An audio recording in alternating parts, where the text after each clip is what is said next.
We are Major League Pickleball.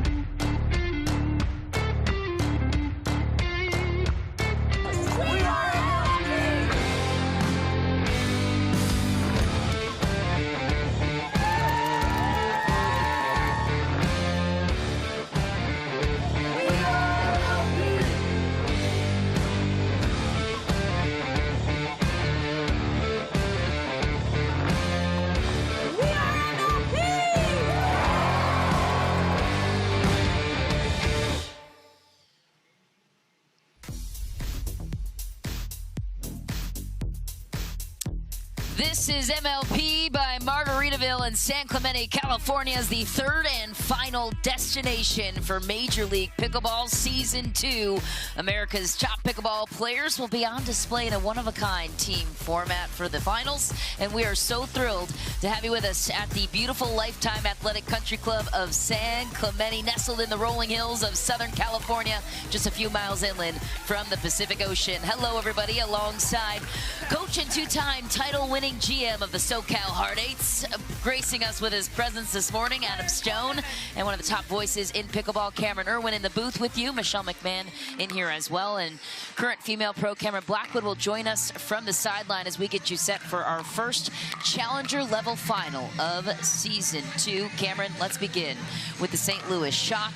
Your eyes are on the mixed doubles strategy for this one as we see the ladies on display there, and that will come into play because the Shock won the toss and chose to react. What are you looking for in the mixed doubles department? What I saw yesterday from the St. Louis Shock was outstanding play by both of their women, Judith Castillo as well as Jeannie Arroquina. However, I'm looking to the mixed doubles lineup as they have made some adjustments in Season 2 in terms of the direction and who's playing with who. So you'll get a chance now to see Jeannie Arroquina play alongside Martin Emmerich, while Judith Castillo will be playing alongside Rob Nunnery. I think that is a major bonus for them as they head into this final. And there's a good look at Jeannie Arroquina, as you mentioned. And Adam, we turn our attention to the SoCal Hard Eights next. You're looking like a genius, my friend, for the third and fourth round selections with CJ Klinger and Todd Fote. We'll obviously be playing women's doubles first prior to joining the men's doubles action after that. What has been their contribution to this team in addition to Jana Newell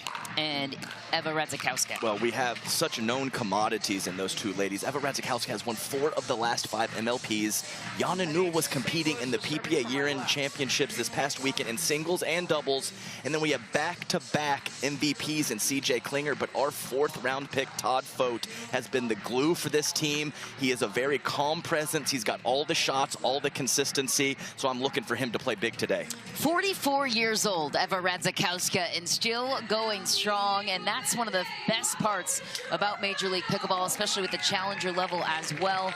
And we are getting a front row seat to some of the best. Jana Newell has had a sensational season this year on the PPA Tour as well.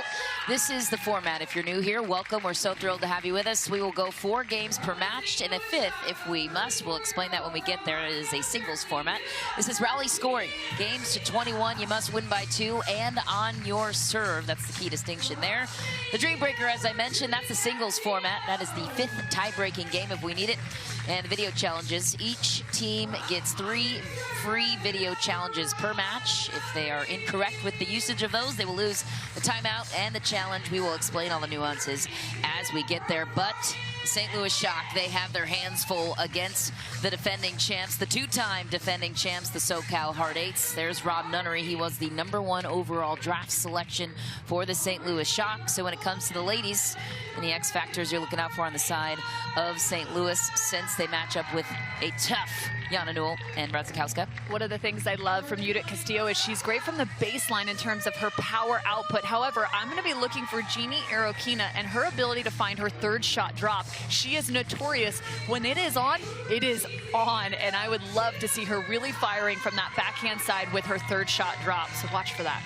We will keep a lookout for that. Judith Castillo made it to the PPA finals this weekend in women's singles. Top 8 in the world in that category. Man, she has had a strong rise in the sport.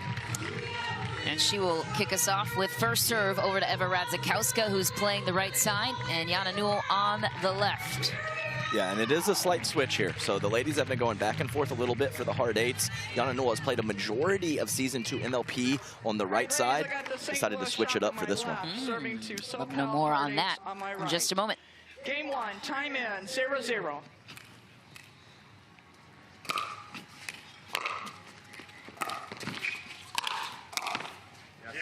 Jana Newell on the left looking good so far. You're holding out on strategy, are you? Oh, no. I would never do such a thing. But I'll tell you. Care to elaborate? I'll elaborate on Jana Newell pound for pound, probably the most power in the sport.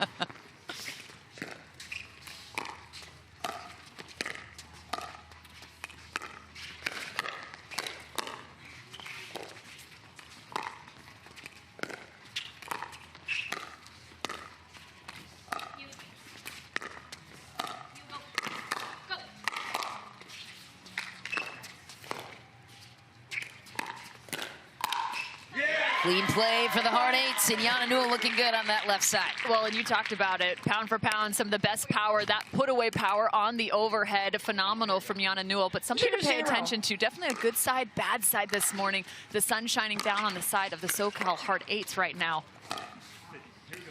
It's going to create some issues, maybe a little bit more patience on their side, not taking the ball at height on the volleys as often. Maybe let that ball bounce and lower their eye level to find a little bit more of a consistency there. We'll change ends on 11, and that's a nice ball from Jana Newell. So the sides and ends, rather, with the advantages and disadvantages, both teams will have to play through it each game. Side out, point 2. Nice roll from Irakina, one of the better ones on that backhand side, as Jana Newell late getting to the kitchen line. But absolutely right, different strategies when the elements are in play, and the sun and shadows are definitely in play in this one. And it's interesting, with Jana being on the left, she utilized a little bit more that one-hand backhand slice and can take that two-hand backhand roll out of the air from Jeannie Arokina instead of letting it get away, whereas the opposite.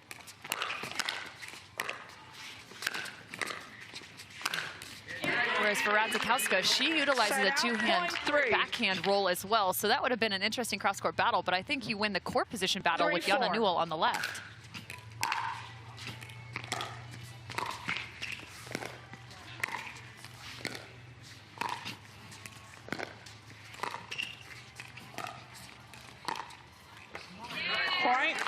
Was that the thought, Adam Stone? Well, it's definitely was more of an us situation than kind of lining up specifically against this team. And I'll elaborate further after this point.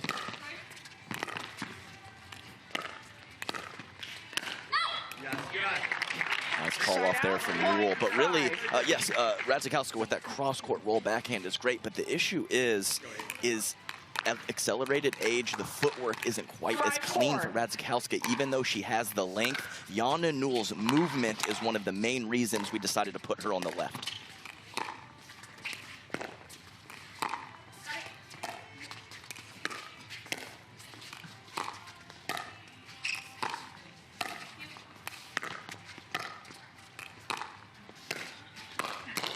Radzikowska grabs that one down the line. To your point on Jana Newell, grabbed in the second round, the 16th pick. She's one of the best women in the world in women's doubles. She made it to the PPA finals in doubles and deserves that notoriety and credit. I think you got a steal in the second round in all of your draft picks, Adam.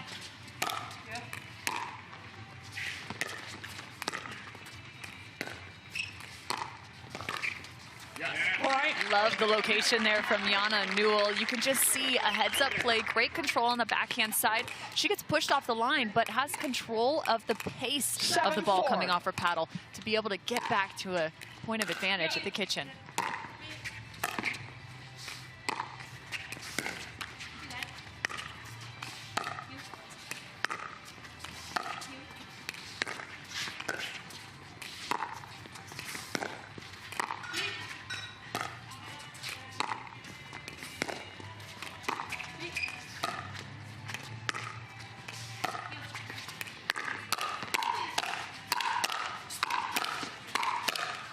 Newell putting on a clinic on the left side. Yeah, I think the word is probably flabbergasted. for Eva being available at the 10 pick and Yana being available at the 14 pick, Tim Parks, co-manager, co-GM with myself, we were just shocked to get both of those ladies and very, very happy to get each one of them. Who has the final say as co-GM, you or Tim Parks? 9-4. You wear the pants in this relationship.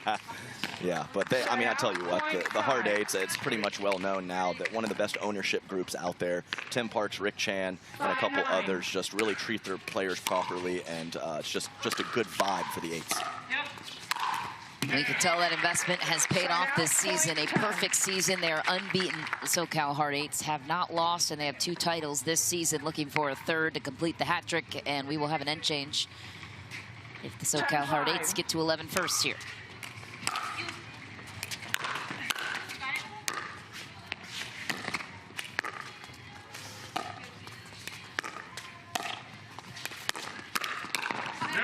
That's a good pattern for Judith Castillo, that cross-court rolling ball. Again, just a little bit less comfortability on the side of Radzikowska. Moving to that right doesn't mean that she's not capable. She has less responsibility. However, Judith Castillo, a great mover on the right. I like the idea there from Yana Newell. I think it would have worked. Clipped the tape, though, on the drop volley attempt. Yeah, and for Eva, for me, it's more the decision whether to dink or to attack.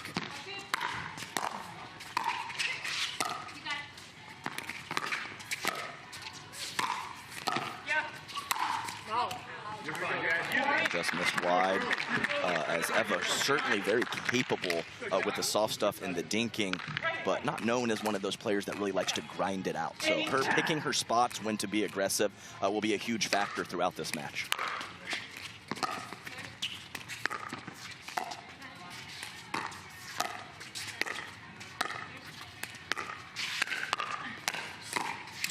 St. Louis pulls back within 1.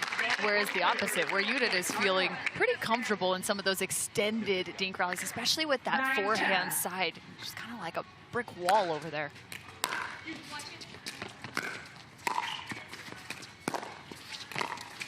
What a shot from Irakina, pulling it wide. Yeah, incredible roll, and definitely the more offensive-minded of the 2 St. Louis Shock players. She can really pull triggers with aggressive dinks or offensive shots from a lot of different positions.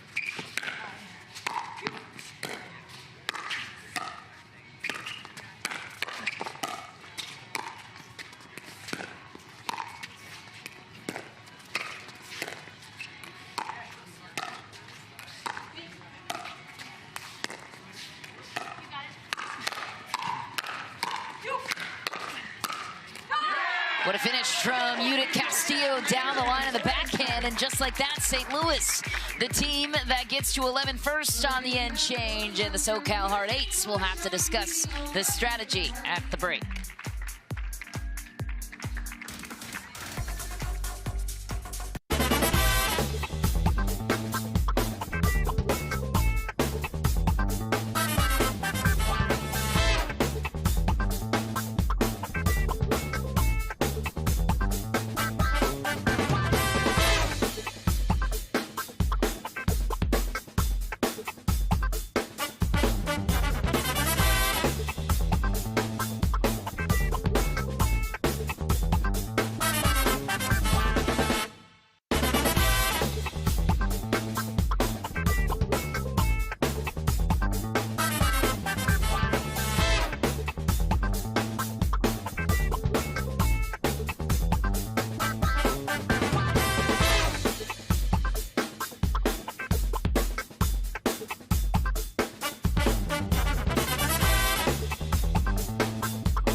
Blue skies here in San Clemente, California. It is perfect playing conditions outside of the sun in your eyes, maybe on the side of the St. Louis Shock now. 67 degrees though and sunny.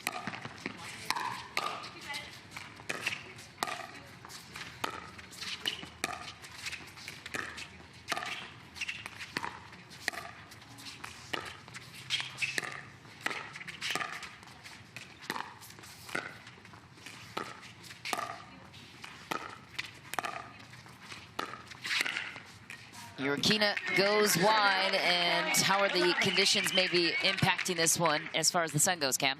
Yeah, so that far side is definitely going to be tough on the side of the St. Louis Shock. I've played on these courts in the early morning hours, and it can definitely be a daunting task. It almost feels like at times you're playing a third opponent. Great, sorry Cam to interrupt, but a great shot from Jana Newell, and you're exactly right, Cam. From my playing perspective, first volleys off of drives and initial attacks from your opponent are very hard to read when the sun is in your face.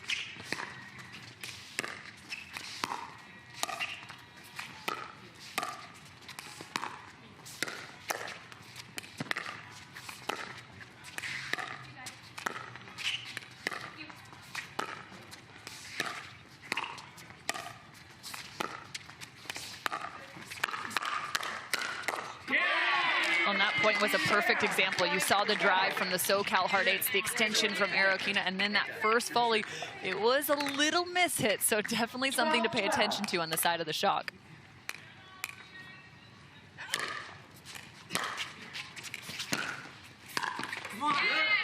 The net goes Jana Newell. At what point would you consider a side change between Newell and Radzikowska, or is this the strategy all the way through? Yeah, obviously very flexible, and I do not think that they are at a point that they're going to switch. And the fact that this game is 13-13, they're probably not going to get a gap in score where they would make the switch in this match, even though it would be very comfortable.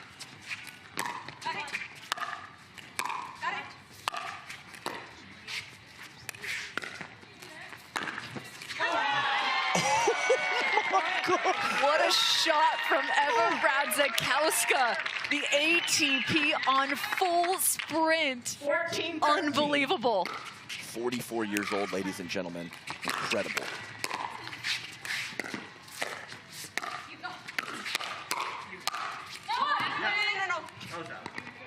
Heard the Vamos call from Judith Castillo. Oh, and we're going to have a challenge here as Judith reacted instantly after that big forehand overhead. Referee timeout. And a 2-point lead back on the side of the SoCal Hard Eights. We'll be right back.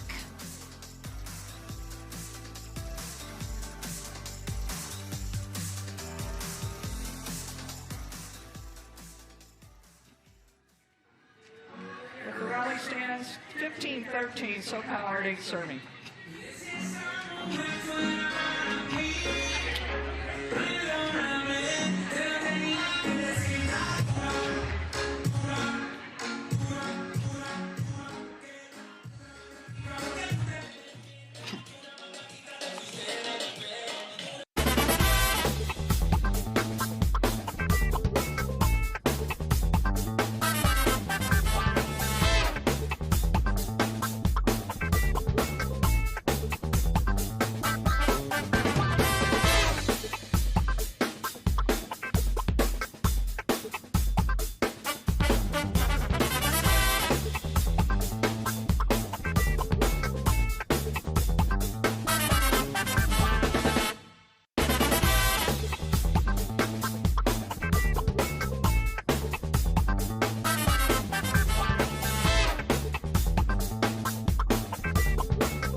was called out. Judith Castillo challenged it for the St. Louis Shock. It was ruled out, so an incorrect challenge means they lose one of their 3 free ones for the Shock.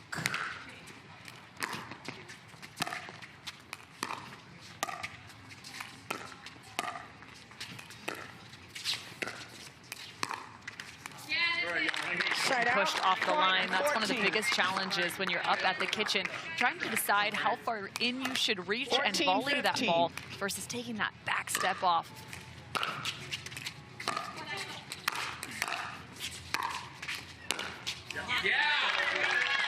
Nice pressure from the ace from the kitchen line. Judith Castillo leaving that initial third shot too high. Ace making her pay.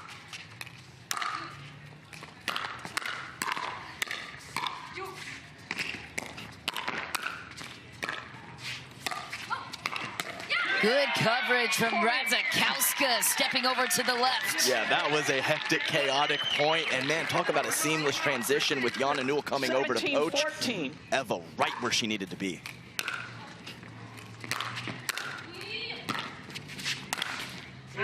Eugenie Iroquina buries it cross court. So impressive on the last 2 plays from Jeannie Iroquina. That first ball coming her direction on the drive, she is fully swinging on the counter. So much length to her game. Judith Castillo rolls that one flawlessly through the middle. Love that shot. The one-hand backhand, a bit of a poke there and press in.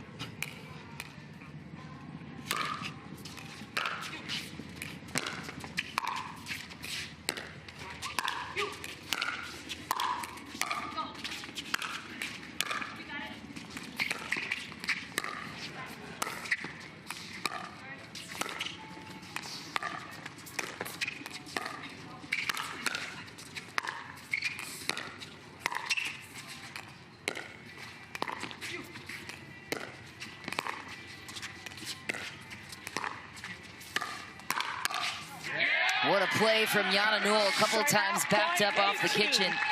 Found a way to recover. That's right, and Jeannie Iroquina, I'll tell you what, she can really maneuver the ball at the kitchen line and get these players at the full stretch. Really impressed with that roll from her. Talk about a stretch, looking like Gumby right there, fully onto the right side. And to her point, again, it was really, it's that 2-hand backhand roll. I wonder if they instead, during transition, try to find a forehand side. Maybe she's a little less comfortable there. Yeah, I think middle is a decent play at the back of the court and at the kitchen line against the St. Louis Shock team, as I believe Judith Castillo prefers the forehand and, of course, the opposite for Jeannie Iroquina. St. Louis will call the timeout here, trailing by 2, and this one has been close all the way through. 2 more points for the SoCal Hard Eights to claim a 1-0 series lead on St. Louis. What do they need to do in these final points to close it out strong? It's all about execution. I've really liked the game plan. Jeannie has had some very nice offensive shots, and that's part of the deal when you play her. No big deal. Stick with it. Get yourself to the kitchen. If they are back, keep them back and get yourself to the kitchen if you are back, and just nice, consistent play, some middle dinks, and then wait for that well-timed aggression that we're all looking for. What I've been really impressed with from the SoCal Hard Eights is the play of Jana Newell. She's turned a lot of defensive plays into offensive plays and quickly striked back, and they have been very efficient in terms of her being able to point score. Really impressive on that left side, and again, we talked about her foot speed. Well, it has been on full display throughout this game. Sure has, and Jana Newell, to me, has taken so many strides, especially this season.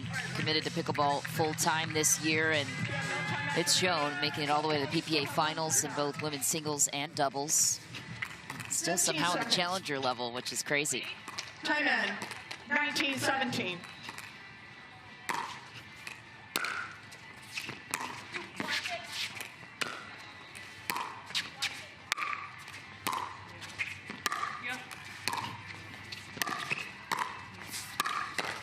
Judith Castillo took over the point on the right side. But you can see even the SoCal Hard Eights almost sending every drop to the middle of the court.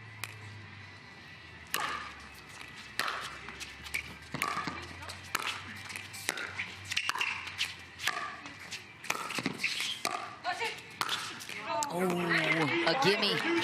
Yeah, that's one you got to make, obviously, for Eva Radzikowska, but going for the inside-out angle and a slight miss hit off her paddle.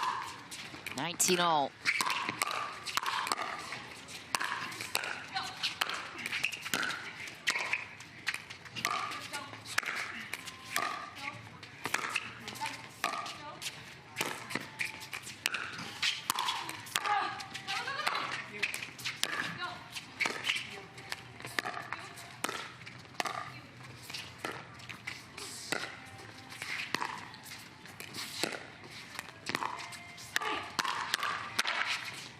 A must-win point situation. Yana Newell buries it.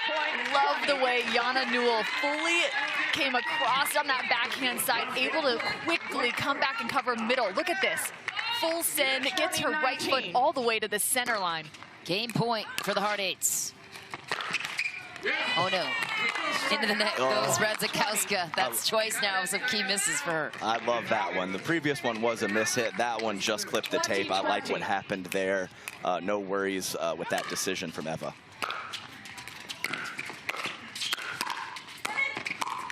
Oh, what a play from Irakina. Yana Newell only almost got her hands on it. Now game point for St. Louis. 21-20.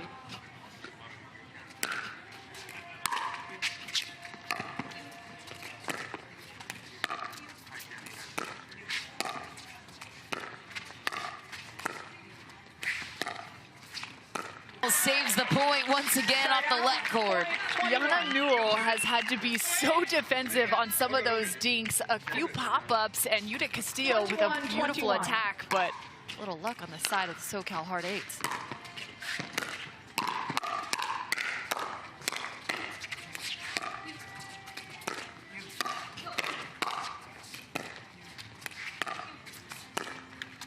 Oh, what a shot from Castillo.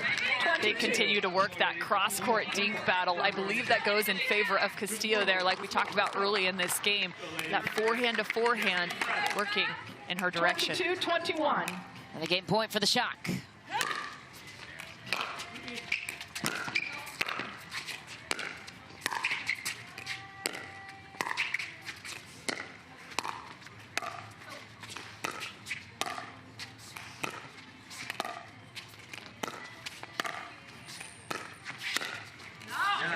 Missed it. And the SoCal Hard Eights still alive, 22-all. Yeah, that's a couple times she's hooked that ball just a little too far, trying to attack the body of Radzikowska. And my goodness, we are in a battle, ladies. 22-22.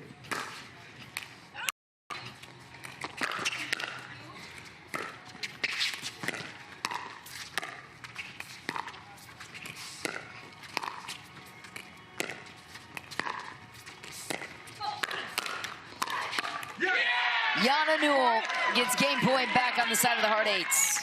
Impressive play there from Eva Radzikowska. From the baseline, she attacks line to line, then helps out Yana Newell through the middle with the backhand.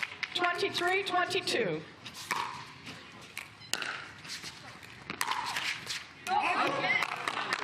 Side out. Like Core not in favor of the Hard Eights that time. 23-23.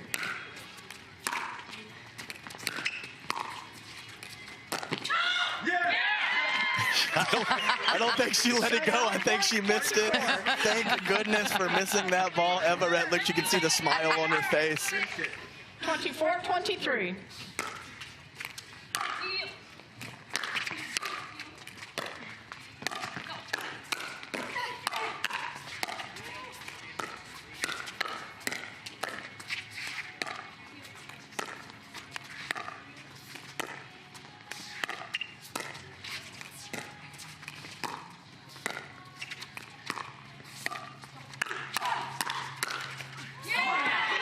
Oh, it touched her. Oh my goodness.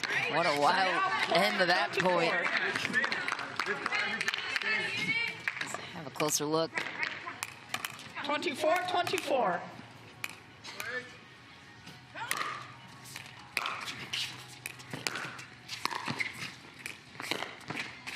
Oh, beautiful finish from Jeannie Irakina down the middle on the backhand side. And I was wondering when you might see that two-hand backhand roll off the bounce. This is perfect timing right at the end of a game.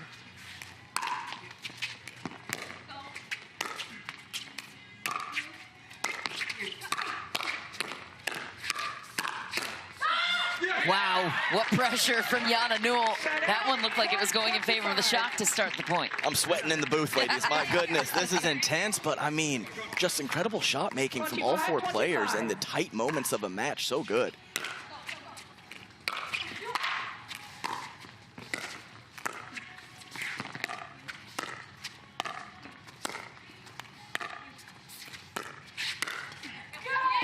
She missed it.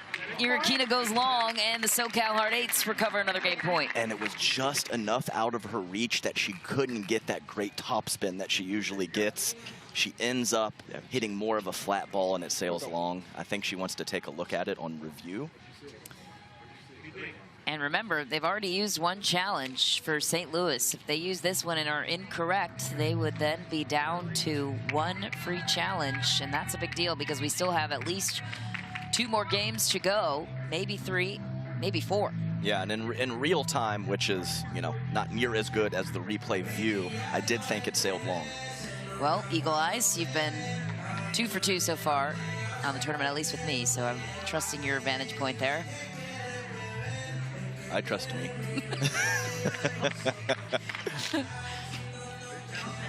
Let's go. But it is interesting because, oh, so they haven't even decided yet. Let's go. Vicky Ryan, the referee, just letting the ladies know that they need to play. That ball looks out. Yep, I would not challenge that if I were St. Louis. Thank you, Eagle Eyes. 25. And another game point for the Hard Eights.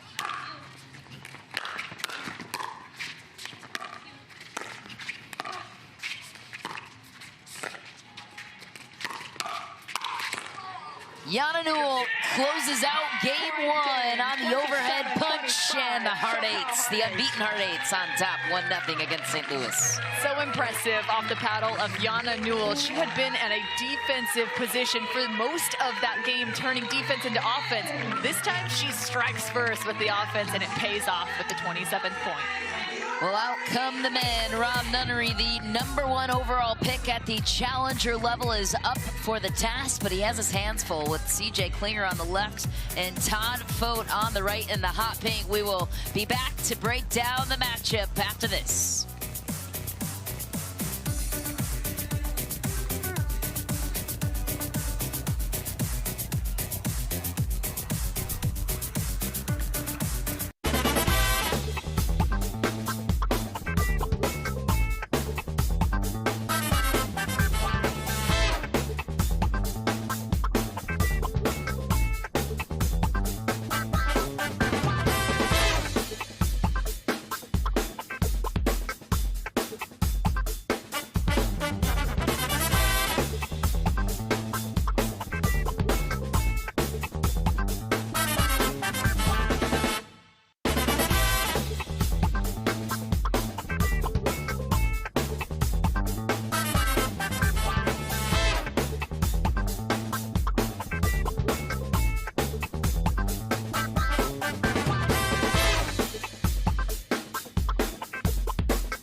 Lifetime Athletic Country Club of San Clemente showing off for us today. 70 degrees and sunny here in Southern California. And guess what? The SoCal Hard Eights are representing their hometown. They are up 1-0 on the Shock as we check in now with the fourth member of our crew, Kemmer Blackwood, who is with Jana Newell and Eva Radzikowska, who had to survive a tough game one. Thanks, Mitch. We were just talking about it. We're all taking a big breath after that one. But coming down to the final points there, what were you and Eva discussing to make sure you took this first game? What were we discussing, Eva? We were just trying to find every point. I mean, it's rally scoring MLP. You're so nervous. You know your opponents are nervous. So you just got to fight for every point and fight for every point. Well, you did just that. And we were talking about how harsh the sun is over here, but it's also bad if you're on that side as well. Talk about the sun, how it's affecting both sides right now. Yeah, it's a little bit tricky, but, you know, it's the same conditions for both teams. I think once you get into the match, you don't think about it, you know. You just keep on focusing on 1 point at a time, and you don't let that get in the way of you playing. Hard Eights take the first point in women's doubles. Mish, back to you.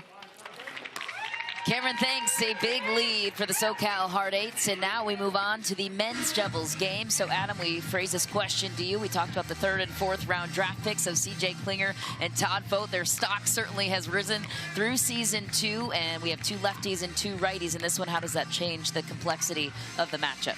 Really, for me, it's the righties in front of the lefties. There's obviously many more righties in the game of pickleball. So when these lefties, when we get in these patterns at the kitchen line and these lefties decide to attack and also their counterattack. So when the right-handed players attack the lefties, they have to go to different spots. So it's dominant shoulder, dominant hip, and you got to switch that over. It's kind of a paradigm shift with the attacks and the patterns that you're going to get into. Which righty will handle that better, Rob Nunnery or Todd Vogt, we'll have to see. Well, and I'm looking at the lefties on the opposite side. The biggest view for me is going to be about Martin Emmerich. He has had so much development in 2023. However, I think there might be some room for Klinger and Vogt to have some advantage. Working to his backhand side, he comes from the world of professional tennis. He can cut those volleys back down with some slice. I'm looking for him to get offensive potentially in maybe 2024, but can he do it in this match, finding some rolls? We will see. That is the question. Couple of veterans on the St. Louis Shock against the youngsters of the SoCal Hard Eights. We will have first serve coming your way next in men's doubles.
Clemente, one of the most luxurious homes of pickleball. Center court has an ocean view, and it is absolutely gorgeous here in Southern California. SoCal Hard Eights are looking to take a 2-0 edge on St. Louis, but they will have to get through the #1 overall pick at the challenger level, which is Rob Nunnery on the right side there with the blue armband on his right hand, and Martin Emmerich will be the first server. We do the Let's here in Major League Pickleball.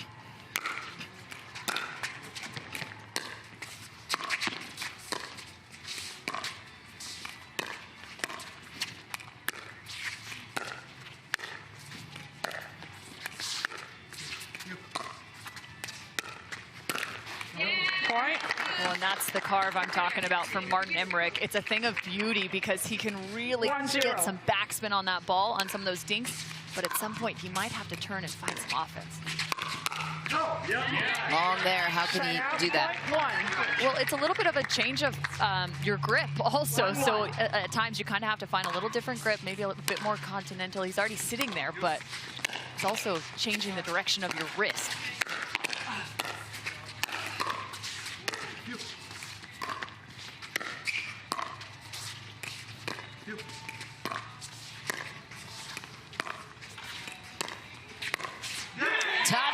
Saved the point with his defense and closed it with his offense. And 3 points in, both teams are playing strong early. And yes, Todd Fote, one of the better players out here with rolling that backhand with pace and spin. Sometimes he gets a little carried away with it, but when he does it at the right time, it's a great weapon.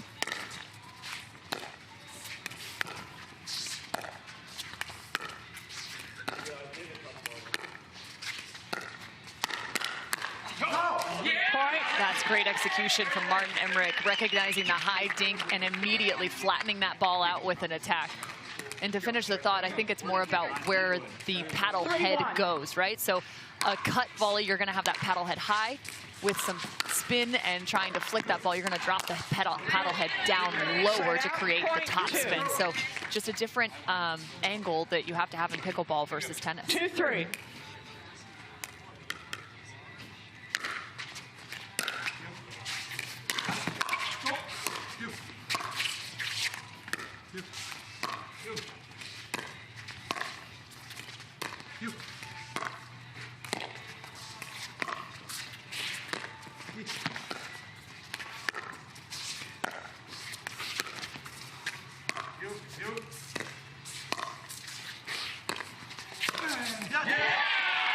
Todd Fote, my goodness, incredible backhand roll after some very consistent dinking, and he has been on point with his decision-making early. 4-2.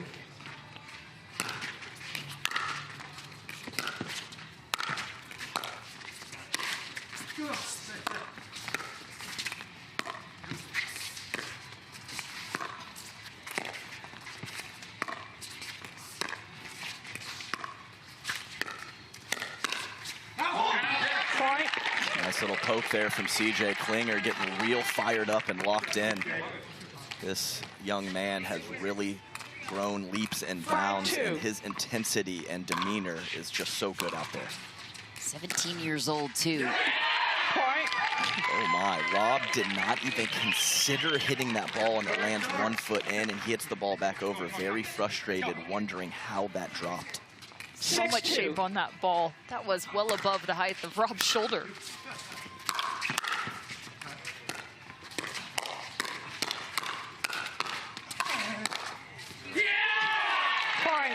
I love the energy from CJ Klinger, immediately looking to Todd, giving the nice fist bump. They are finding offense in just about every way right now. 7-2.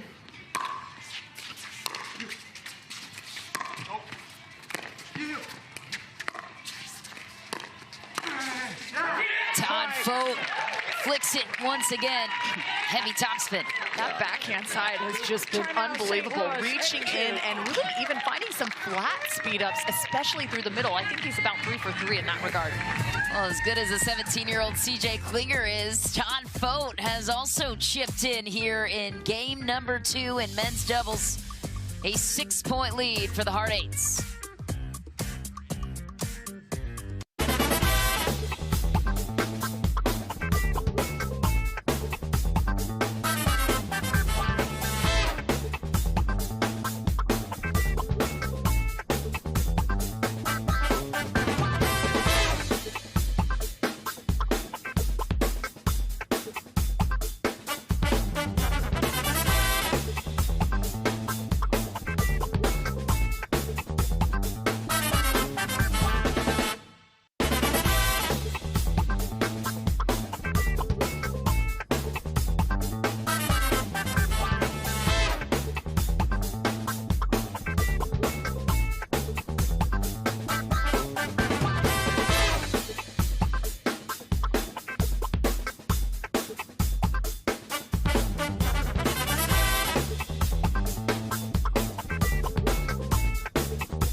17-year-old CJ Klinger, a two-time MVP award winner, looking for his third title on season 2.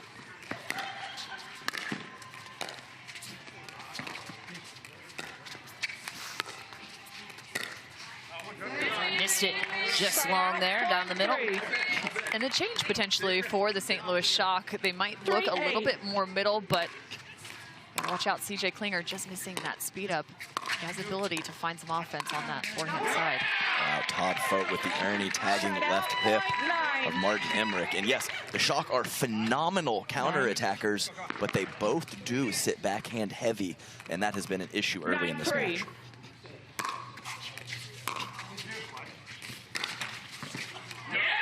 And there's the offense on the forehand side. I mean, what do you do when they're good and they're lucky? It's just really firing on all cylinders right now from the eights with some great play and some fortunate bounces as well.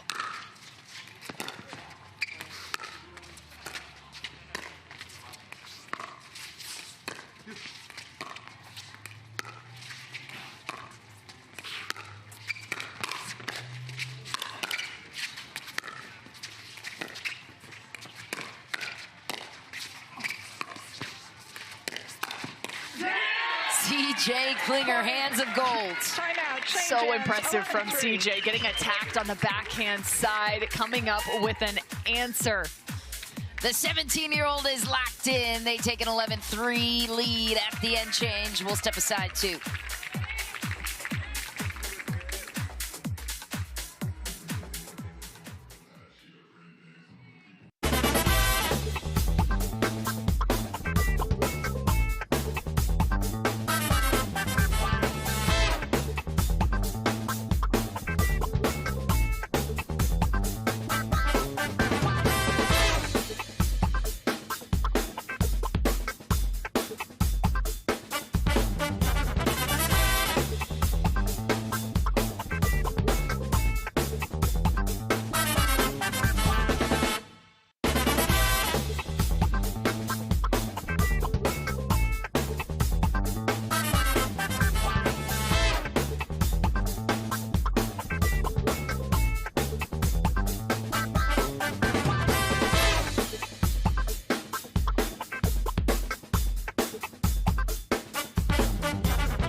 Is brought to you in part by OS First, the official sock of Major League Pickleball, and by Toyota Prius. It's ace now.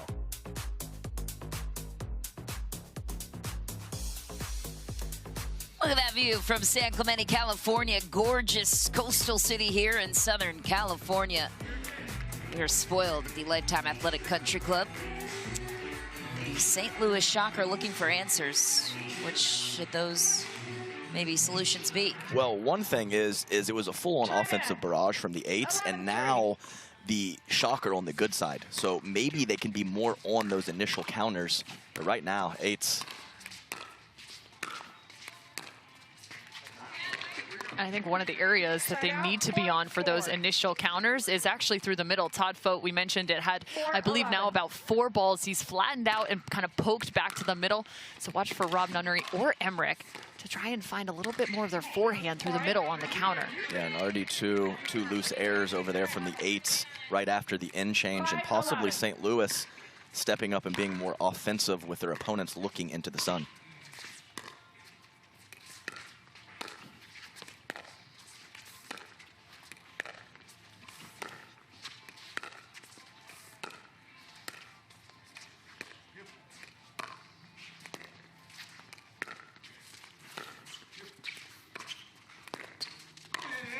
Todd Fote creates some offense with the finish down the line. And right when Cam says maybe they should target the middle, Todd Fote switches up his spot and goes line right back behind Martin Emmerich. 12-5. That's chestnut checkers.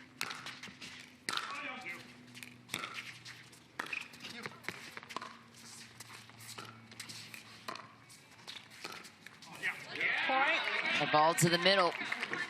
Yeah, that's right. Even the soft stuff as well. Emmerich loves that carve, as Cam 13-5. mentioned. Find that forehand if you can.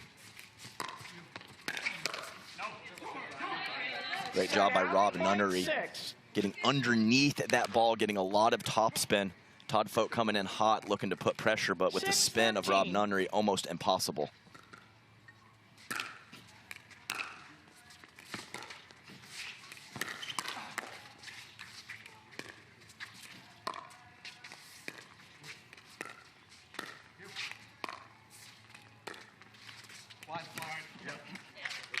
Yeah, bad luck as it clips off the tape, but my goodness, the defensive hands of CJ Klinger are absolutely unreal. 14-6. He really hadn't been attacked a lot in the first half of this game, and then all of a sudden Rob Nunnery started to find some offense, but CJ Klinger, having not been attacked, still able to find his forehand and backhand defensive counters.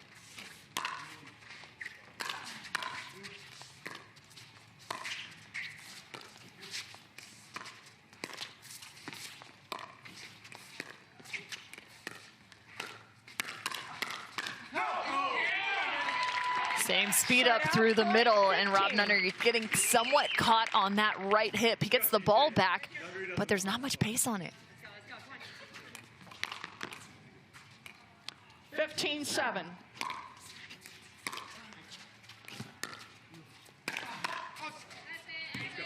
Side out, point. Nice ball from Rob Nunnery again.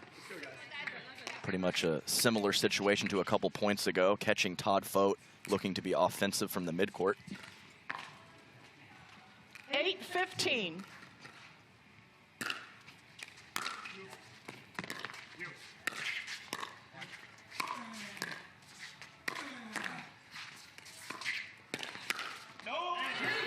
Long for Klinger. We saw this yesterday from Rob Nunnery. He has the ability to run off some points, starts to kind of get a little bit more energy and offensive minded in the second half. I saw him run off 6 straight points in yesterday's play-in to this final. 9-15.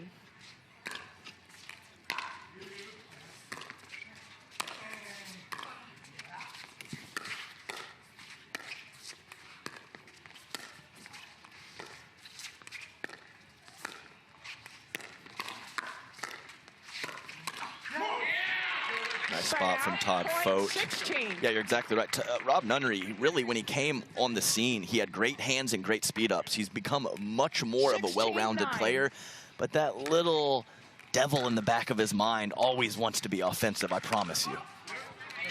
Side out, point. Right now, he continues to stare down the other side of the net every single time they win a point. 10-16.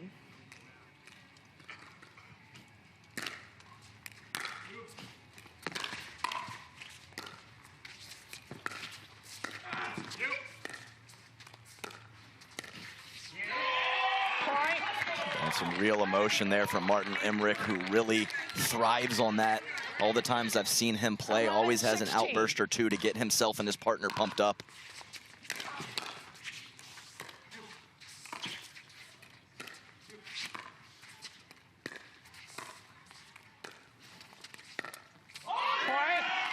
And a second missed ding from CJ Klinger.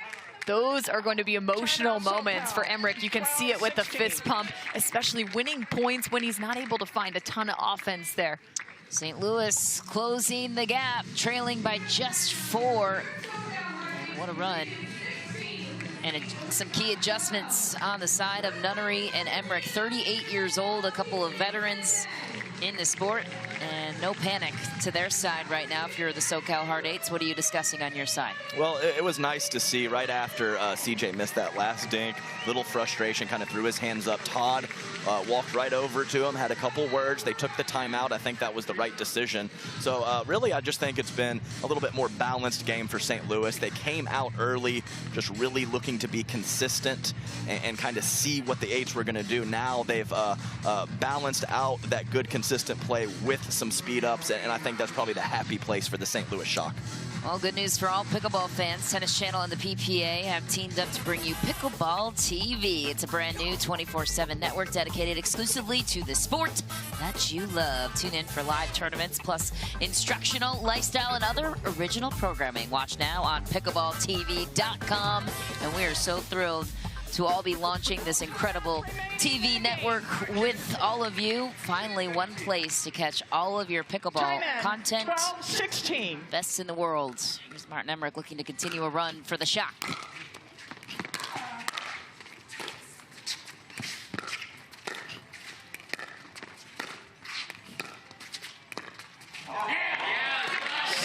Tough loose soft air there from Rod Nunnery after a pretty quality run, but more third shot drives 17-12. and more speed ups from the kitchen from St. Louis on the good side. It makes a lot of sense. Side out, point 13. Go back to the baseline yet again with a ball off a missed third this time from the 13-17. SoCal Hard Eights.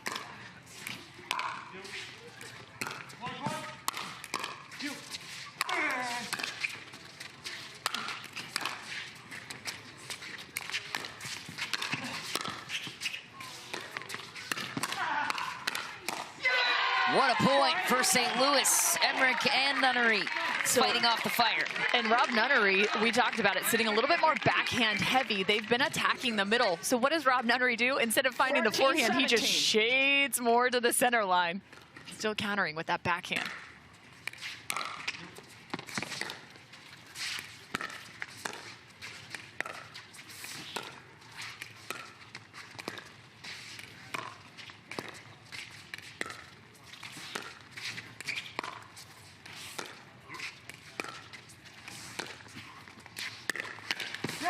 What a backhand shot from CJ Klinger, speeding it up from an unsuspecting spot.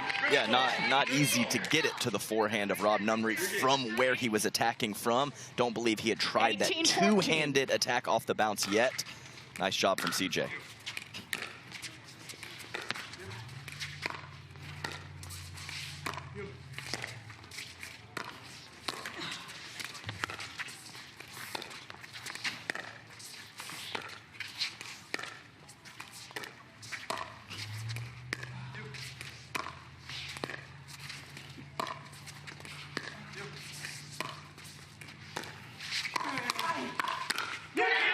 Todd Fote goes off with the kitchen. Just incredible combination, just so patient, waits for a ball just 1 or 2 inches high enough, and it's a pretty quality initial attack, but incredible on the second ball to be on it after a pretty good counter from the Shock. 19-14.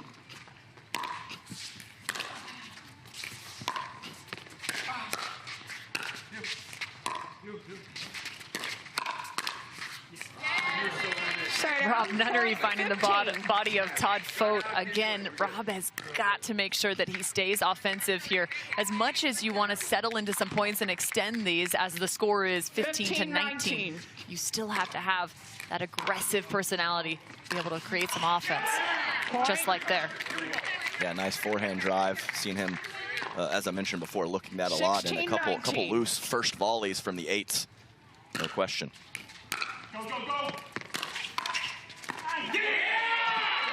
One poor first volley and one very good one from Todd Fote, and unfortunately for the Shock, trading points is not going to get it done at this point.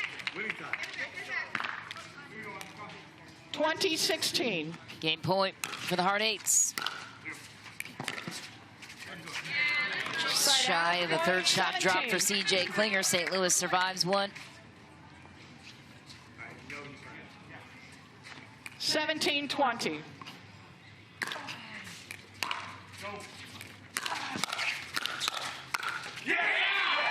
That's a great move from Emmerich. I like the drive, and he was right where he needed to be. just weathered the storm from the eights nicely, and they're going to be rewarded with another game point. 20-17.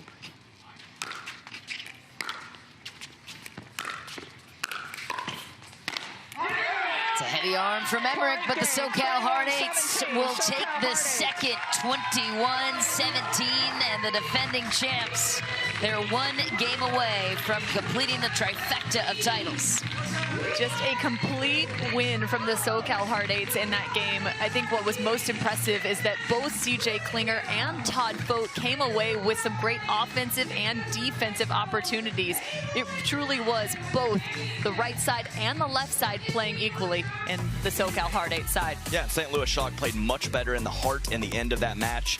Just the early deficit too much to overcome. So now we turn to mixed doubles. This is what Cameron Irwin was talking about at the top of the broadcast. We'll see how this shakes out. Cameron Blackwood will join us next for post-game reaction with CJ Klinger and Todd Fote as they head into mixed.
Hard Eights, these guys are invested in this team, and it is shown and paid off. A 2-0 lead for the SoCal Hard Eights off a big men's doubles win. CJ Klinger and Todd Fote. Good news, CJ Klinger has his sunglasses on. He's ready for the interview, and the defending champs stand one game away from winning their third straight title. Cameron Blackwood with the boys now. Thanks, Mish. Todd, I'm going to come to you first. You were just playing lights out there. Your backhand flick was just creating so many problems. But why was it the change of direction that was so key against the 2 forehands on the other side? Yeah, that backhand flick is my favorite shot. Yeah, so I kept dinking it out wide there and looking for it, and it was there a few times, and happy to come away with the win. That win was for Carter and Luke in the stands. There you go. And you had an incredible year already so far, but you said you're most excited for this one today. Why is that? It's the grand finale. We're going to try to go undefeated all year. And is it hard at all when you're coming up to have, you know, like we said, 2 forehands in the middle, but you also have 2 forehands in the middle on this side? How does that change the patterns? Yeah, just slightly different spots that you're trying to attack people. But there's a lot of lefties out there now. It used to be just 1 or 2, but we're pretty used to playing lefties now. No big deal. Hard Eights go up 2-0. We're heading into mix right after this. Mish.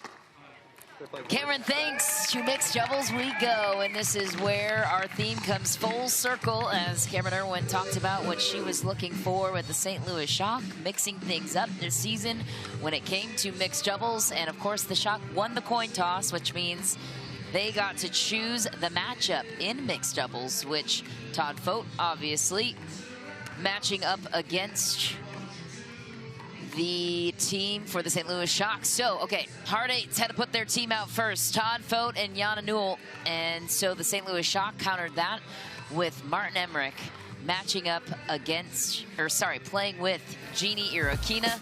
What do we think about this strategy here, guys? It's a little interesting to me that Rob Nunnery chose to not go out in this as it is a must-win situation. So Martin Emmerich going out, but this is one of the change-ups.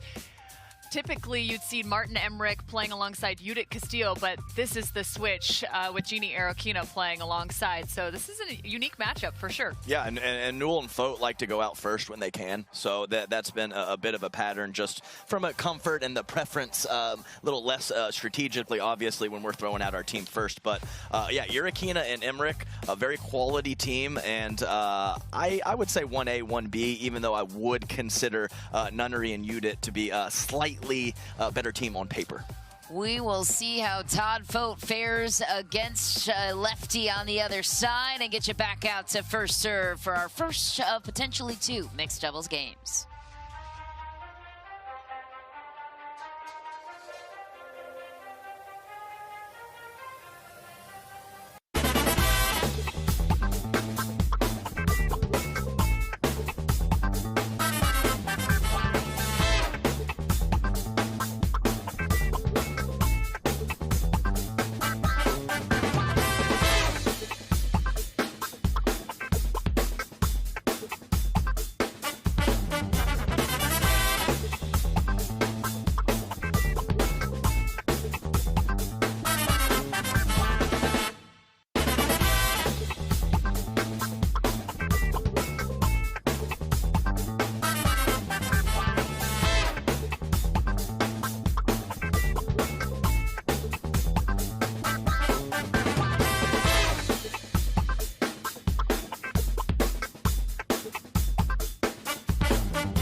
You're watching the Major League Pickleball Season 2 finals at the Challenger level at the gorgeous facilities of the Lifetime Athletic Country Club of San Clemente. Are you kidding me? Look at these views. Unbelievable accommodations for Major League Pickleball as we round out the 2023 season right here at the Challenger level. Once again, thrilled to be with you.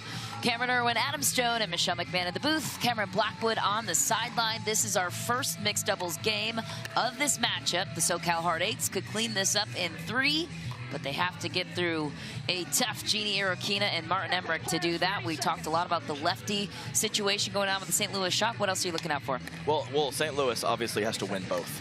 So I know that Rob Nunnery and Judith Castillo is that 1A team like I mentioned, but they must like something right here and also in the other matchup with CJ Klinger and Eva Radzikowska, because as I mentioned, you must win both. 1 out of 2 is not going to get it done for the Shock.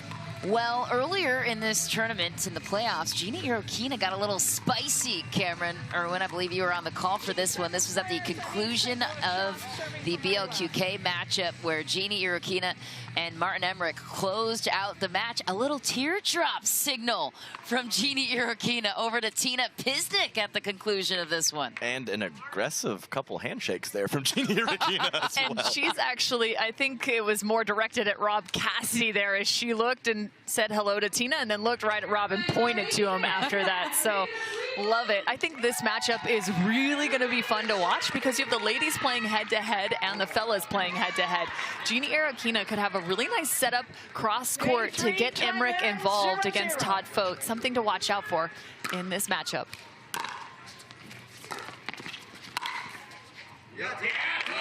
Good pressure right away from Todd Fote. Yeah, his control of the kitchen line is really good stuff. Great lateral mover up there. And Jeannie's going to be put in somewhat of a tough situation, trying to decide attack up the line or roll cross court. She can find some offense both directions.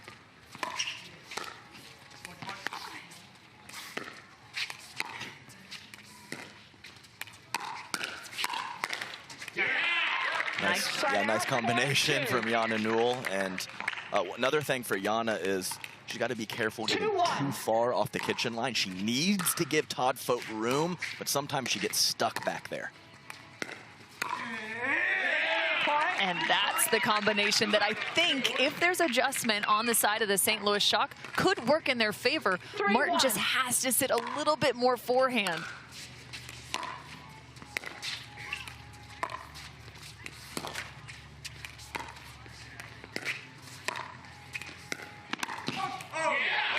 Yikes.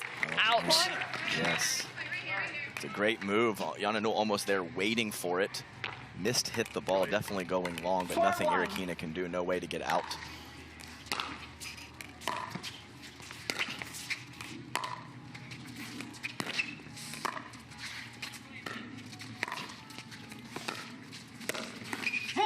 I mean, that is absolutely disgusting from Todd Fote. He puts the dink back behind Emmerich and then rolls a ball from mid-shin into the right shoulder of Arokina.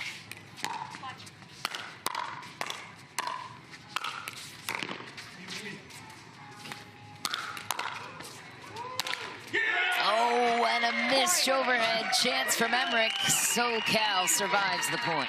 I love that he took a check down, let that ball bounce on the initial high lob, put some pressure on, but I think that ball could have potentially been going out of bounds. 6-1. Indecision causing the issue.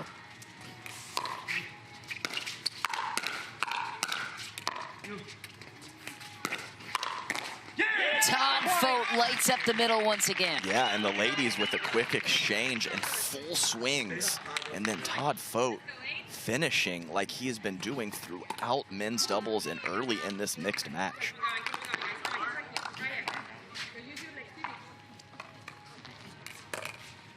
Seven, 1.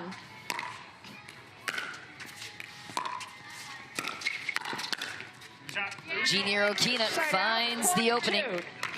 Yeah, Jeannie staying really steady up at the kitchen. Doesn't feel like she has to back up to get a little bit more time on some of her reactions. Creates an alley up the line. Yeah, and I liked it from Jana. It was just too good on the counter from Jeannie on that previous point. Straight out, point 8. So what was that? That was a missed return and a miss serve back-to-back. Friendly game. Christmas come early. It's the holiday season.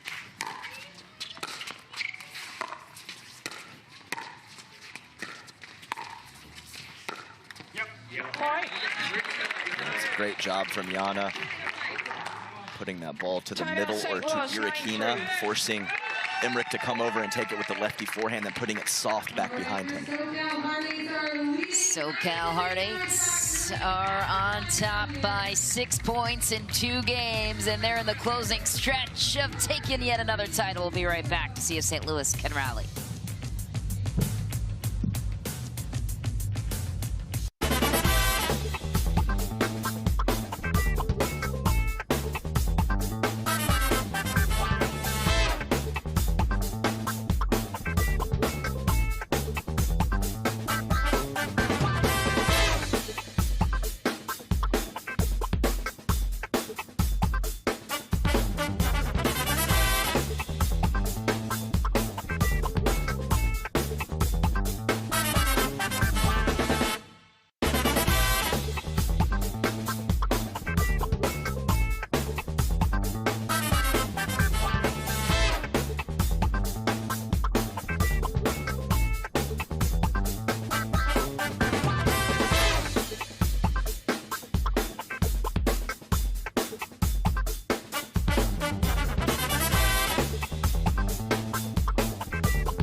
SoCal Heart Eights looking to close out the Season 2 championship in 3. 9-3. Yana Newell and Todd Fote be the team to do it.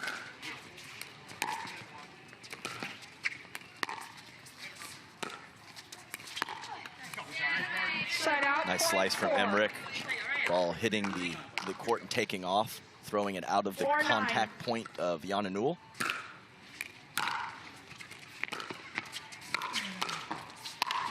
That's a hot toddy right there. The roll on the backhand and the slap put away power. Mixed doubles perfection. 10-4.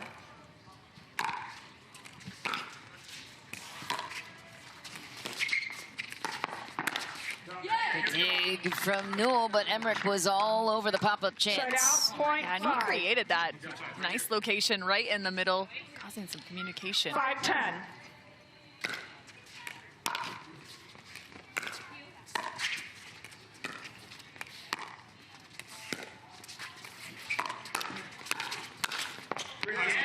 Oh man, Martin defended it so well and got just what he wanted on the forehand side. Couldn't get it over. And it was interesting. He almost attacked the ATP defense there. He moved forward into the court. Very interesting. Former tennis pro looking for something, anything to stay alive in this match against the SoCal Heart Eights.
The SoCal Heart Eights have been the team to beat in the challenger level, but they haven't been beat. That's the problem. They're the only undefeated team this season at a perfect 10-0. They are looking to complete the perfect season here today against the St. Louis Shock in the Season 2 finals of San Clemente.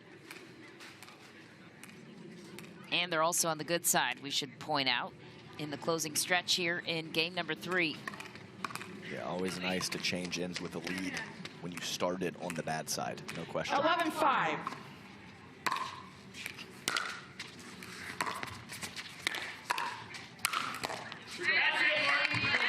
Set out, point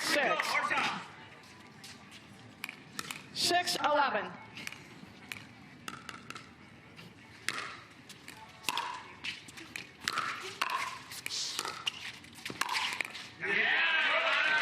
Beautiful volley from Yana Newell. Love that instead of dropping that paddle head to create spin, she flattens it out, uses her extension, and really finds a great angled volley.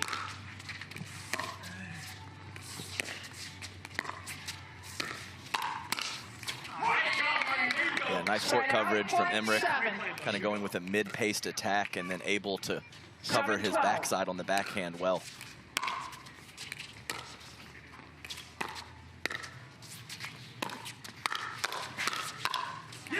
So good as Yana Newell closes the gap and then her partner finishes the deal. As I mentioned, this complementary pickleball, especially in mixed doubles, just so on point for the eights.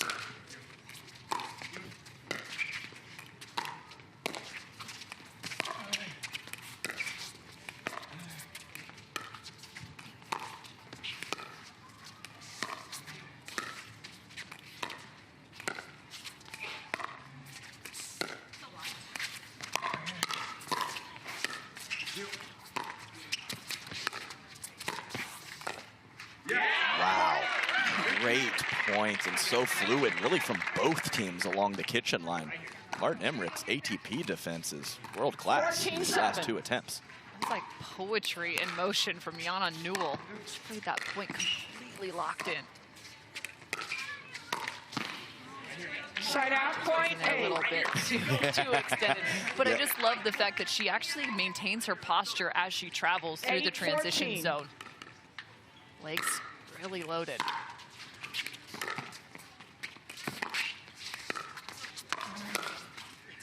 Nice slippery inside out from Todd Fote, able to get it to the left hip of Jeannie Irakina, who was loading up forehand. Really good spot from Todd. 15-8.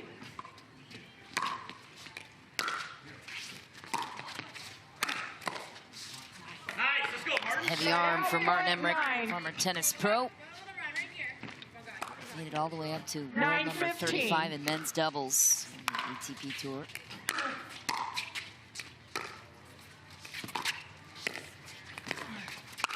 Heavy roll from Irakina to set up Emmerich on the finish. And way to take advantage. That's where at the beginning of this mixed doubles match, I thought Jeannie might have just a slight advantage in terms of creating some opportunities.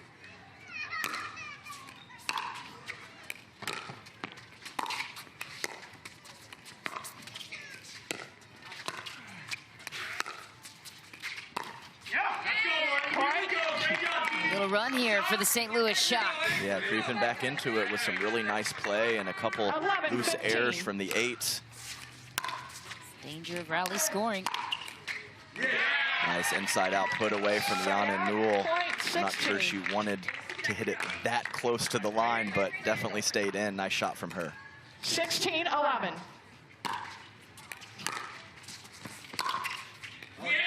Let cord bounce. Todd Fote will take it. Yeah, that's a tough break. And, I said it in an earlier match. Just really locked in, playing well, and the bounce is going the 8's way. 17-11. Just too much.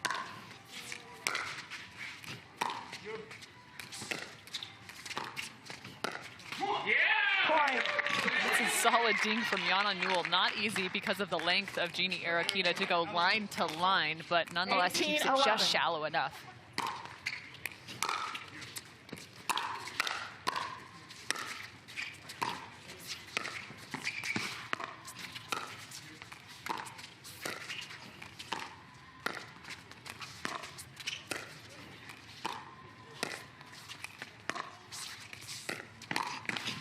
And the Ernie finish for Jana Newell. Yeah, and her spot picking has been so good. She's gone for it twice, and she's literally been standing on the side of the court waiting for the dink from Irakina. Just great timing and anticipation from Jana Newell.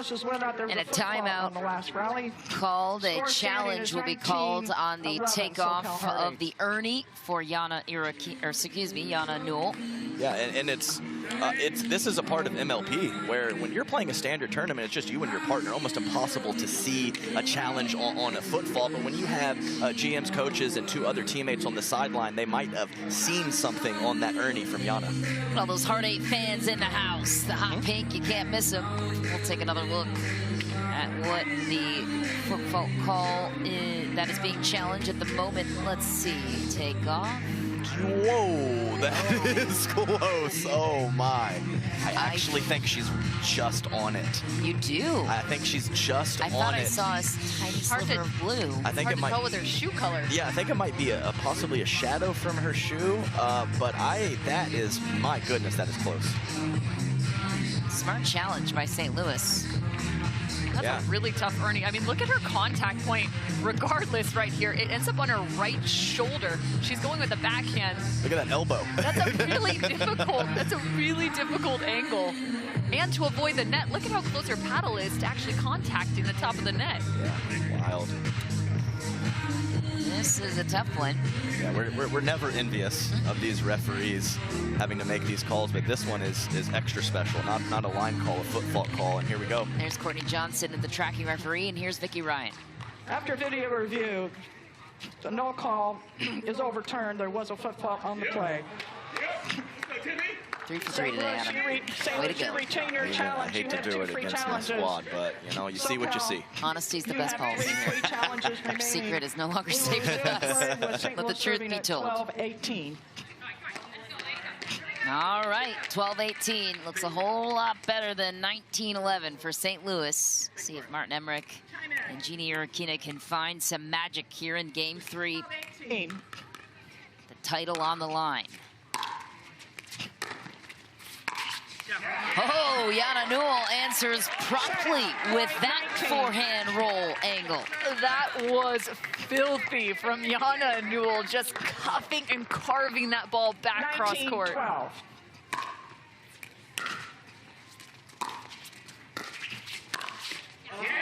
Todd Fote gets another wet cord. He'll take it. It's just nice pickleball from Todd Fote coming across, trusting his partner on the drop, and being able to poach off a drop. Championship point for the SoCal Hard Eights, looking for a three-peat.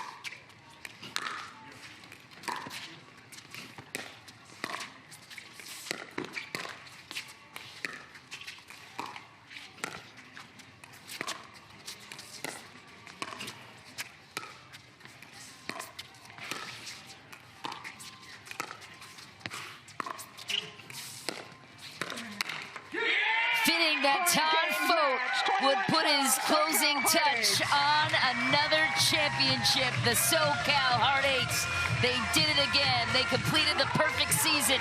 They win the championship in San Clemente. Yeah, just so proud of the squad. I knew we drafted a very good team. I did not know it was this good. I have literally hardly been giving any strategic advice, just kind of keeping everyone even keel and letting the players play, and my goodness, have they played amazing throughout these 3 events. I think what's so fun about this SoCal Hard Eights team is you think back to each event, and any given time, it was a different athlete that was really coming up clutch. You think of CJ Klinger back in Atlanta as well as in Dallas, and this weekend, Jana Newell stepped up, so did Todd Fote, and of course, ever the Rock, Eva Radzikowska. The Hard Eights are your 2023 Season 2 Challenger champions. They complete the hat trick of titles for MLP Season 2. Big congratulations for the Hard Eights, and we will crown the champions and speak with them after this brief break.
Coverage of Major League Pickleball is brought to you in part by Toyota Prius. It's Ace Now.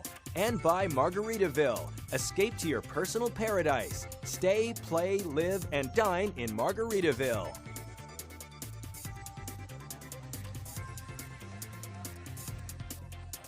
A poetic touch for the conclusion of the 2023 Season 2 Challenger Championships as the SoCal Hard Eights complete the perfect season in their home turf here in San Clemente, California. What a run. Eva Radzikowska, Jana Newell, CJ Klinger, and Todd Fote worked tirelessly all season long to clinch their third straight title. This has never been done before. They're the first team to do it. What a performance. So impressive. And you think back to an interview earlier by Todd Fote after they won their first title, and he said, this team is built to win championships.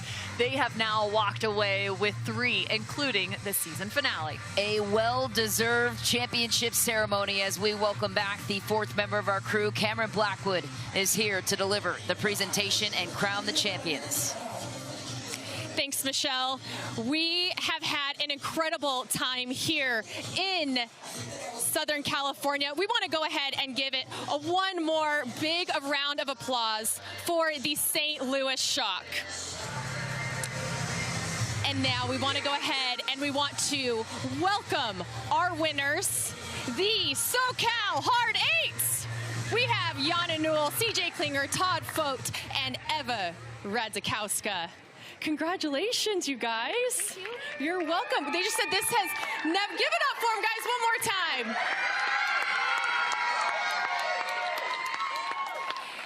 And I know it didn't come to in-house, but we do want to give a big congratulations to the St. Louis Shock, guys. Give it up for them as well. Jana, never been done before. The SoCal Hard Eights. What does this feel like right now in this moment? It feels amazing, but I think we knew from the beginning that we were going to win because we had Eva. She started out this year with a win with a MVP title, and there's nothing better than to end this year with another win. And CJ, just how special has it been to be on this team with all 3 of these individuals? Oh, this is a special team. Eva, Todd, and Jana. I'm so glad I'm on this team, and they drafted me. And Todd, you said back in Atlanta that you didn't get drafted to win 1, you get drafted to win 3. How confident were you coming into this one? Well, I said that, but Tim and Adam were the ones that, claimed that first, and that was the expectation when we were drafted to this team. So just happy we were to come through with the win. And Eva, you keep winning time and time again. I mean, what is it about you and this team and the ownership that makes it so special? It's not me that keeps on winning. It's the team that keeps on winning. And I think the only way forward is to keep us together for the next year, right? So we can win more. I mean, let's keep on going. Bring on Premier. And lastly, Jana, I'll finish with you. Just how amazing has been the ownership, the GMs, the fans for the SoCal Hard Eights? Oh, yeah, it's been a blast. And I want to say thank you to you guys who came today on a Tuesday morning to support us. Thank you for being here. And thank you to our ownership group. They've been so supportive. Rick had to leave his meeting this morning, and he was driving 100 miles an hour. Thank you for being here. And, of course, this team, it's been a blast. Well, let's go ahead and get the trophy. And we have the CEO of MLP, Bruce Popko, if you want to give him that trophy here. Guys, give it up for him. And we also have the MVP of the Challenger level final. This recipient wins a 4-day, 3-night stay at their choice of either the Margaritaville Hotel San Diego Gaslamp Quarter or the Margaritaville Resort Lake Tahoe. This prize is being gifted, of course, by our title sponsor, Margaritaville, and that is going to be gifted by the strategic advisor of MLP, Ann Wooster. This individual has been playing lights out all year long, and I think it's the confidence that he has shown throughout this year, knowing they were going to end up here and win all 3. Mr. Todd Fote. Thank you guys again so much. Give it up one more time. SoCal Hard Eights. Michelle. Cameron, thanks. And that reaction pretty much says it all. And the gold chain to go with it. MVP. Love the finishing touch here, the new touch in San Clemente. The team that was drafted back in July, Cameron Irwin, the expectation was set to win 3 titles. The SoCal Hard Eights, by far and away, the best team that we have seen at the challenger level. Just how impressive is it to clinch 3 straight titles, including season 2 here in San Clemente? Well, I think the mindset was set by this ownership group, as well as, of course, our friend Adam Stone, who crowned the MVP, Todd Fote, with that nice little chain. But I really think it came down to mindset. Their expectation was to win it all. And I also love, we talk mindset, they said, bring on Premier. This is a group of pro pickleball players that want to play with the best of the best, and I believe winning 3 titles in season 2 says it all. Well, that guy, Adam Stone, doesn't want any of the credit, but he deserves a ton of it. They drafted incredibly well. Todd Fote and CJ Klinger coming in the 3rd and 4th round. Are you kidding me? Then to get Jana Newell in the 2nd. Well done by the ownership group and the management of the SoCal Hard Eights. That is a wrap for our coverage here from San Clemente, California, and the Lifetime Athletic Country Club of San Clemente. But don't forget, you mentioned Premier, Cameron. Well, guess what? The Chicago Slice and the Orlando Squeeze are back on the stage at 3 p.m. Eastern live on ESPN2. Who will win the Season 2 championships? Will it be the defending champs of Atlanta, the Orlando Squeeze, or Ben Johns and the Chicago Slice looking for their first title in Season 2? We will have that match for you later on this afternoon. It's been such a thrill bringing you the action from beautiful Southern California. For Adam Stone, Cameron Irwin, and Cameron Blackwood, I'm Michelle McMahon saying so long. Thanks so much for spending part of your Tuesday afternoon with us. We'll see you at 3 p.m. Eastern sharp on ESPN2.